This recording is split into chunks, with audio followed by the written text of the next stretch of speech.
নমস্কার, সম্পূর্ণা অ্যান্ড সোমাস কিচেনের আরেকটি নতুন ব্লগে আপনাদেরকে স্বাগত জানাই। শীতকালে কড়াইশুঁটির এইরকম ফুলকো ফুলকো পুর ভরা কচুরি কার না খেতে ভালো লাগে। আর কড়াইশুঁটির কচুরি শীতকালে হবে না এমন কোনো কথাই নেই। তাহলে চলুন, আজকের আমার রেসিপিটি হলো কড়াইশুঁটির পুর ভরা কচুরি। এর জন্য আমাদের প্রথমেই যেটা করতে হবে, এটা আমি 1 কিলো কড়াইশুঁটি নিয়ে সেটাকে ছাড়িয়ে কড়াইগুলোকে ভালো করে জল দিয়ে ধুয়ে আমি সেদ্ধ করতে বসিয়ে দিয়েছি। সামান্য একটু নুন দিয়ে দিলাম। কড়াইটা যখনই এরকম ফুটে উঠবে, মোটামুটি 1 মিনিট এরকম ফুটিয়ে নেওয়ার পর আমি এবার গ্যাসটাকে অফ করে দেবো। অফ করে দিয়ে কড়াইগুলোকে আমাদের জল ঝরিয়ে ঠান্ডা করে নিতে হবে। দেখুন, আমাদের কড়াইগুলো ঠান্ডা করা হয়ে গেছে। এবার এই কড়াইগুলোকে আমাদের একটা মিহি পেস্ট বানিয়ে নিতে হবে। তার জন্য একটা মিক্সার বাটিতে আমি কড়াইগুলোকে প্রথমে ঢেলে নেব। পর এতে 4-5টা আমি কাঁচা লঙ্কা দিয়ে দেব। দিয়ে এবার আমাদের এইটাকে একটা মিহি পেস্ট বানিয়ে নিতে হবে। দেখুন, আমাদের কড়াইটার পেস্ট বানানো হয়ে গেছে, কতটা মিহি হয়েছে পেস্টটা। এবার এটাকে সাইডে রেখে দেবো। দিয়ে অন্যদিকে গ্যাসের মধ্যে একটা কড়াই বসিয়ে তার মধ্যে প্রথমেই আমি এখানে 2 চামচের মতো গোটা জিরে দিয়ে দিলাম। জিরেটাকে সামান্য একটু নাড়াচাড়া করে হালকা আমাদের ভেজে নিতে হবে। জিরেটা আমাদের হালকা ভাজা হয়ে গেছে। এবারে এটাকে আমাদের নাবিয়ে ঠান্ডা করে একটা গুঁড়ো বানিয়ে নিতে হবে। এবারে গ্যাসের মধ্যে ওই কড়াইটাই বসিয়ে এবার ওর মধ্যে পরিমাণ মতো আমি একটু রিফাইন্ড তেল দিয়ে দিলাম। দিয়ে প্রথমেই এর মধ্যে আমি কিছুটা হিং ফোড়ন দিয়ে দিলাম। হিংটা যখনই ভাজা হয়ে যাবে তখনই এখানে আমি 1 চামচ আদা গ্রেট করে দিয়ে দিলাম।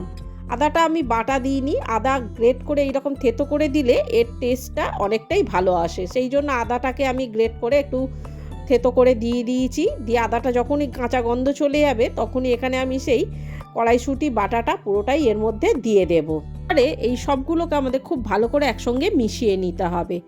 মিশিয়ে নিয়ে সমানে আমাদের কড়াইটাকে নেড়ে যেতে হবে। এই সময় এর মধ্যে আমি 1 চামচ চিনি দিয়ে দেব আর সামান্য অল্প একটু নুন দিয়ে দেব, কারণ কড়াইটা সেদ্ধর সময় আমি নুন দিয়েছিলাম। এবার এই খুব ভালো করে আমাদের এইগুলোকে একসঙ্গে মিশিয়ে এবার যতক্ষণ না এই পুরটা আমাদের শক্ত হচ্ছে ততক্ষণ নাড়াচাড়া করতে করতে পুরটা যখনই দেখবেন এরকম টাইট হয়ে গেছে তখনই সেই ভাজা জিরেটা আমি এর মধ্যে গুঁড়োটা পুরোপুরি এর মধ্যে দিয়ে দেব। জিরে গুঁড়োটা দিয়ে এবার খুব ভালো করে আমাদের কড়াইয়ের পুরের সাথে এইটাকে মিশিয়ে নিতে হবে। জিরে গুঁড়োটা খুব ভালোভাবে কড়াইয়ের সঙ্গে মেশানো হয়ে গেলে শেষ পর্যায়ে আমি এখানে বেশ কিছুটা ধনেপাতা কুচো দিয়ে এবার খুব ভালো করে ধনেপাতাটা আমাদের কড়াইয়ের পুরের সঙ্গে মেশানো খুব ভালো করে মিশিয়ে নিতে হবে। দেখুন, ধনেপাতাটা খুব সুন্দর আমাদের কড়াইয়ের সঙ্গে মিশে গেছে। আমাদের কড়াইয়ের পুরটা সম্পূর্ণ রেডি হয়ে গেছে, অনেকটাই টাইট হয়ে গেছে। এটা ঠান্ডা হলে আরও টাইট হয়ে যাবে। এই সময় আমি গ্যাসটাকে অফ করে দেব। তাহলে দেখতেই পেলেন আমাদের কড়াইশুঁটি কচুরি বানানোর যে মেন পদ পুরটা, সেই পুরটাই আমরা কত সহজে রেডি করে ফেললাম। অন্যদিকে আমাদের পুরটা যতক্ষণ ঠান্ডা হবে ততক্ষণ আমরা ময়দার ডোটা রেডি করে নেব। আমি প্রথমেই এখানে 1 কিলো ময়দা নিয়ে এর মধ্যে আমি স্বাদ মতো নুন আর কিছুটা চিনি দিয়ে খুব ভালো করে আমাদের প্রথমেই এটাকে মিশিয়ে নিতে হবে। খুব ভালো করে মেশানো হয়ে গেলে এবারে এর মধ্যে আমি বেশ কিছুটা রিফাইন্ড তেল ময়ামের জন্য দিয়ে দেব। আমি এখানে 3-4 চামচের মতো রিফাইন্ড তেল দিয়ে এবার তেলটাকে খুব ভালো করে আমাদের ময়দার সঙ্গে প্রথমেই মেখে নিতে হবে। খুব ভালো করে আমাদের এই প্রথমে ময়ানটা দিতে হবে। যত ভালো করে আমরা ময়ান দেবো তত ভালো আমাদের লুচিটা ফুলবে। খুব ভালো করে আমাদের তেলটা মেশানো হয়ে গেছে দেখুন। এবার এর মধ্যে আমি অল্প অল্প করে জল দিয়ে আমাদের একটা ময়দার নরম ডো রেডি করে নিতে হবে। তাহলে বন্ধুরা, আপনাদের যদি আমার এই রেসিপিটি ভালো লেগে থাকে তাহলে অবশ্যই আমার চ্যানেলটি সাবস্ক্রাইব করে একটা লাইক, কমেন্ট আর শেয়ার করে দেওয়ার অনুরোধ রইল। দেখুন, আমাদের ময়দাটা মাখা হয়ে গেছে, খুব নরম না খুব শক্তও না। এবারে এর মধ্যে আমি কিছুটা তেল ওপর থেকে মাখিয়ে দিয়ে এটাকে আমাদের 10 মিনিটের জন্য রেস্টে রেখে দিতে হবে। 10 মিনিট পরে আমি ঢাকাটা খুলে ময়দাটাকে আরেকটু খুব ভালো করে আমি মেখে নেব। 1 মিনিট খুব ভালো করে ময়দাটা ঠেসে নেওয়ার পর এর থেকে আমি কিছুটা ময়দা আমি কেটে নিলাম। কেটে নিয়ে আমি এবার এর থেকে আমাদের কচুরি ভাজার মতো বেশ কয়েকটা লেচি আমি কেটে নেব। আমাদের কয়েকটা লেচি আমি কেটে নিয়েছি।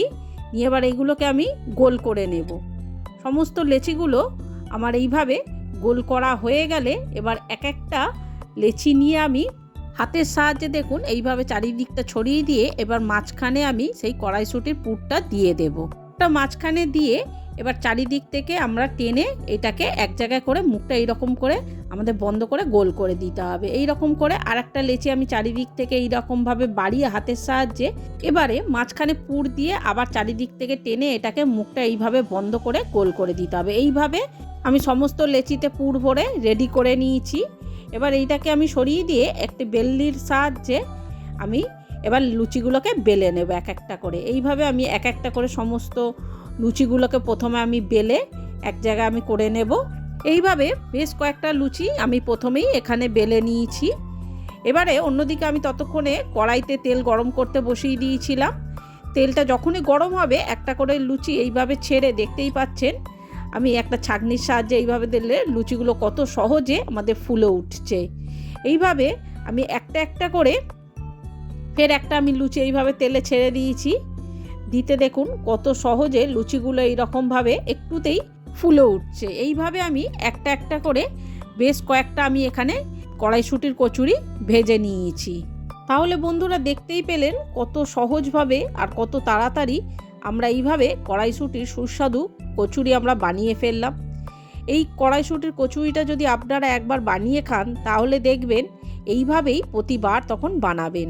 আপনারা অনেকেই অনেক রকমভাবেই কড়াইশুঁটির কচুরি খেয়ে দেখেছেন, কিন্তু বন্ধুরা একবার হলেও এইভাবে যদি আমার মতো করে আপনারা কড়াইশুঁটির কচুরি বানিয়ে খান তাহলে বুঝতে পারবেন এর ডিফারেন্সটা কোথায়, এর স্বাদটা কত অপূর্ব।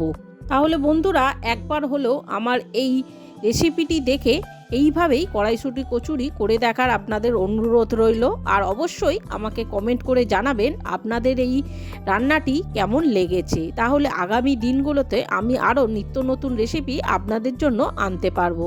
আর একটা কচুরি আপনাদের ছিঁড়ে দেখাচ্ছি, দেখুন ভেতর থেকে কতটা ফুলেছে আর কতটা পুর ভরা এই কচুরিগুলো। তাহলে দেখেই বুঝতেই পারছেন এই কচুরিটা কতটা খেতে সুস্বাদু হবে, কারণ এটা ভেতর থেকে একদম পুরে ঠাসা একটা কচুরি। তাহলে এই শীতকাল থাকতে থাকতেই বন্ধুরা একবার হলেও আমার এই রেসিপিটি আপনাদের বানিয়ে দেখার অনুরোধ রইল। এটা খেতে যেমন সুস্বাদু তেমন দেখতেও কিন্তু লোভনীয় হয়েছে। ছোট থেকে বড় সকলেই কিন্তু আপনার এই কড়াইশুঁটির কচুরিটা খুবই পছন্দ করবে। তাহলে আর দেরি না করে ঝটপট আপনারাও এই রেসিপিটি দেখে বাড়িতে বানিয়ে ফেলুন কড়াইশুঁটির কচুরি। তাহলে বন্ধুরা আজকের মতো আমার এই ব্লগটা আমি এখানেই শেষ করলাম। দেখা হচ্ছে আর একটা নতুন রেসিপির সাথে আর একটা নতুন ব্লগে। ততদিন আপনারা সুস্থ থাকবেন, ভালো থাকবেন। দেখা হচ্ছে আর একটা নতুন ব্লগে। নমস্কার।